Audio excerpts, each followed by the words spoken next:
everybody, this is Tim from Mainly Muscle Cars along with cameraman Ken, and today we are looking at a 74 Bronco. Really cool Bronco. We just kind of put her through some paces out on the track here at Evergreen Speedway. Just a little bit of stuff over the motocross track, just some shots in the dirt, just kind of a couple guys having some fun in the dirt. But anyhow, really neat truck, extremely capable vehicle. This is one of the most capable ones we've had. You can take a look inside there at those dual reservoir shocks in the front. This one has the James Duff Monster suspension on it, and that is aptly named. Now, what that monster suspension does is that gives you what they call their long arm suspension, which gives you a lot more articulation in the front. It's all Heim jointed, so it moves nice and freely. Very, very tough and very effective setup. Now, with that monster, what you get also in the rear is they actually convert the rear to a 4-link. So what you have is now you have long arms in the back as well and coil springs. It gives you a lot more travel. That rear end can move a lot easier. It also uses 4 shocks, 1 inboard, 1 outboard on each side.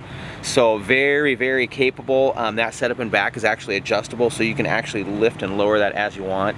Now this one here is kind of on a lower setup, so you've got a really good setup. It keeps that frame down low. You've got a good low center of gravity. And if you're out kind of climbing rocks and stuff, the last thing you want is you want all that body weight up, and it just kind of gets your center of gravity is much higher. This one utilizes more of a custom body lift, but when they did it, this isn't on the standard plastic pucks. What they did is they actually welded on new frame mounts to the body, raised the body up off to give the tires enough room and that suspension enough room to the point where it can actually work properly. There are so many things done. Of course, we're not going to be able to give you all the information in one video, but suffice to say, very, very impressive list of things done to this one. It also has the rock skis on the side, and those are basically to protect the body when you're out. Inevitably, you're going to come up against something. I remember my first outing with my Bronco in which I damaged not one but both rockers. If I'd have had these on it, that wouldn't have happened. But anyway, as you can see, most Broncos have rocker problems. This one, you'd have to screw it pretty bad to hurt these rockers. But really cool rig. It has a locker in the back, Detroit. In front, it has an aux locker, and what that is, that's a cable actuated locker. So you don't have to worry about your pump like you do with an ARB. So there's no air setups. It's just simply a cable locker.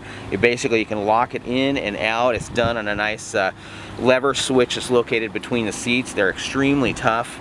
So mechanically very tough, ready to go. Dana 44 in front, 9-inch in the back. Cool things done. Also heavy duty steering on this one. This one uses the PSC steering, so that's a hydraulic ram that works in conjunction with your power steering box. So when you're out and you're in that deep mud or you're trying to turn against that big rock, it gives this system enough power to do that. And it uses the whole linkage system from BC Broncos, which is really nice. It's a DOM tubing with big heavy Heim joints on it. So it's tough, it's precise, it's going to live through having fun with, and it feels really good out on the road, especially with these 37s. So again, something else to talk to. On these Toyos, these are brand new tires that we just put on, and these are the Toyo MTs. Really good all-around tire. I mean, as far as really good off-road, they clean well, they grip just like crazy. So if you're after a truck that you can actually drive on the road with a good reliable tire that's not jumping all around like some of the cheap tires, and you can still take off-road and have a really tough tire, these Toyo MTs are one of the better tires you're going to be able to find. They're incredibly expensive, however they've got a really good tread wear rating, so you should have them on this truck even as a daily driver for a long time. So just kind of moving around, the more I move, the more stuff I see. This one has the heavy duty rear tank. It's got the great big skid plate on it, 25-gallon capacity on it. So you've got enough fuel so you're not stuck with those 2 small tanks and a switch valve. You don't have to worry about that. You just have the one great big tank. Obviously, of course, you can look up, you see the roll bar. That's a family style cage. It has the marine grade speakers on it. Like those are the ones you typically find on your ski boats and your wake boats.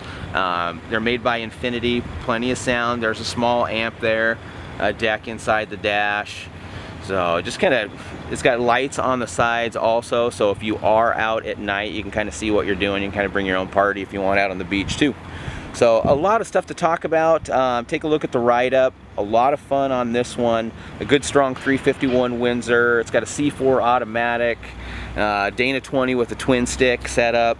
So tons and tons of hardware on this truck. I mean, we can just keep going and walk around until Ken and I both get dizzy and fall down. So anyway, you guys got any questions, give us a call, 360-863-2241, or visit us on our website at mainlymusclecars.com.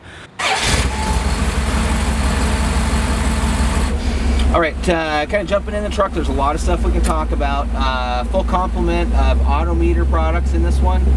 So you've got the Sport Comp gauges, you've got the big Monster Tack, shift light, so if you're out and about, you know, you're not over revving that engine. It also has an MSD digital ignition system, so you can set rev limiters on it.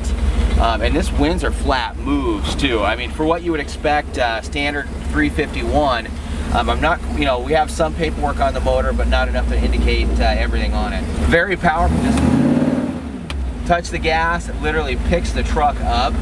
It's a lot of fun to drive. It is kind of surprising power-wise with 37s. Now this is a higher compression 351, so you do get a lot more power with it. So you are going to have to run a like a 91 or a 92 octane depending on where you're at.